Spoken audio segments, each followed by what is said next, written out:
The third and final car in the ultimate Mustang Shootout is the 04 SVT Cobra. The Cobra's been called the ultimate Mustang, and the 04 SVT Cobra raises the bar even higher.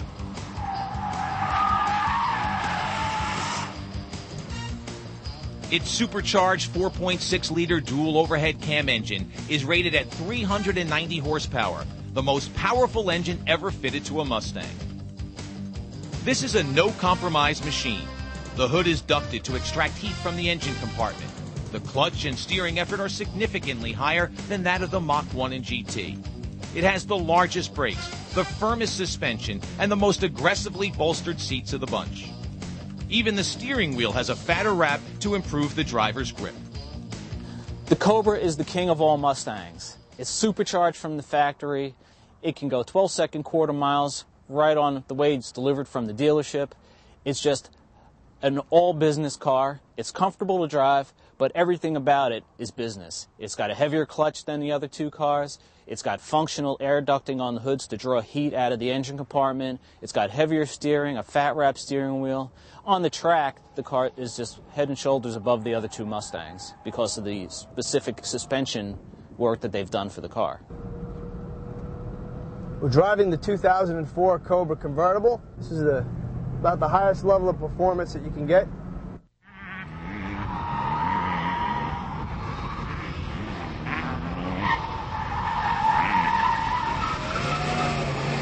Throttle response is instant thanks to the Eaton blower.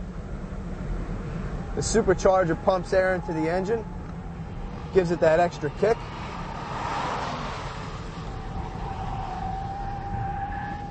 The Cobra sits a little bit lower than the Mach 1 or the GT, and it's by far the best performer on the drag strip and on the road course. It's got a fairly heavy feel at the controls, being the steering, the shifter lever, and the clutch pedal. But that's necessary to harness the 390 horsepower and all the torque that this thing has.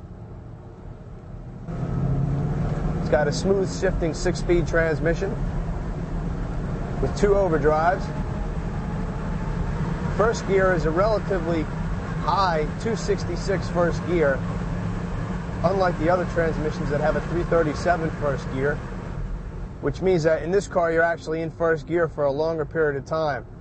But it's got a lot more engine torque, so you can get away clean and smooth from stoplights or from the standing start on a drag strip.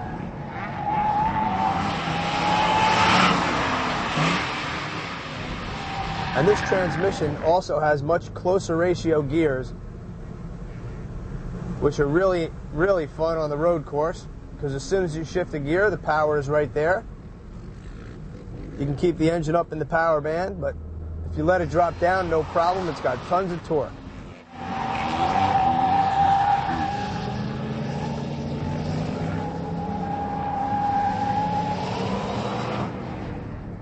The Cobra also has an independent rear suspension, which makes for some smooth handling, especially on the road course.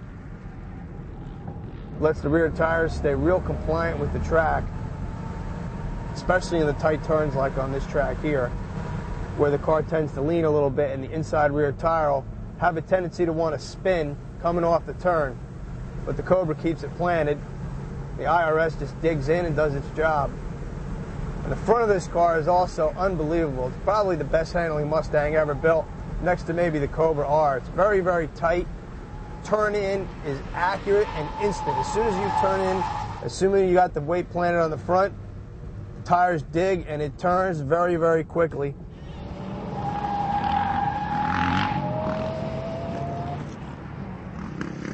You have to apply the power smooth in this car, or it'll have a tendency to fishtail or oversteer and slide away from you. Of course, you can just counter steer, and sometimes that's fun. Just slide in the back of the car around the track. But that wears tires down, and it's not the fastest way around. You want to be smooth and aggressive at the same time. 6,500 RPM redline. It's not always necessary to take the engine up to redline because it's got such unbelievable power down low in the RPM band.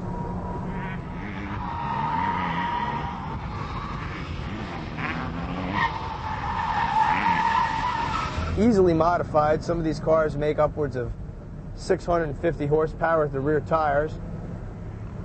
That's well over 700 horsepower from simple bolt-on parts, which is virtually unheard of from any type of American V8 engine these days.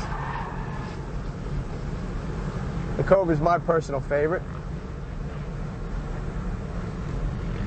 And this thing can run around a road course and score some lap times equal to some much more expensive cars. And one thing I've yet to mention is the brakes. The Cobra brakes are some of the best in the industry on an OE vehicle. The Cobra has an anti-lock brake system that really allows the driver to take full advantage of the brakes. You can just drive straight into the turn, late brake, and plant the brake pedal to the floor, and the ABS will kick in and do its job, or you can try to drive the car and modulate the brakes yourself right on the edge of the ABS.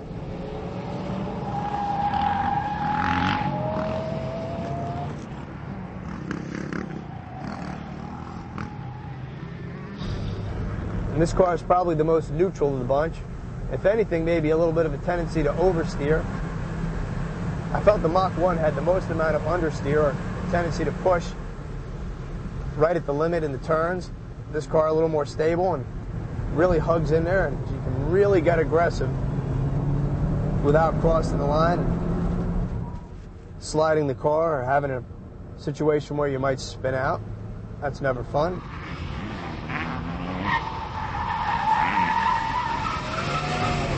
One of the things we look for when we're testing these cars is we try to find the point of maximum grip, drive just below that point so as not to damage the car or slide off the track, but you do want to experience the full potential and achieve the maximum performance so we can translate that to our readers.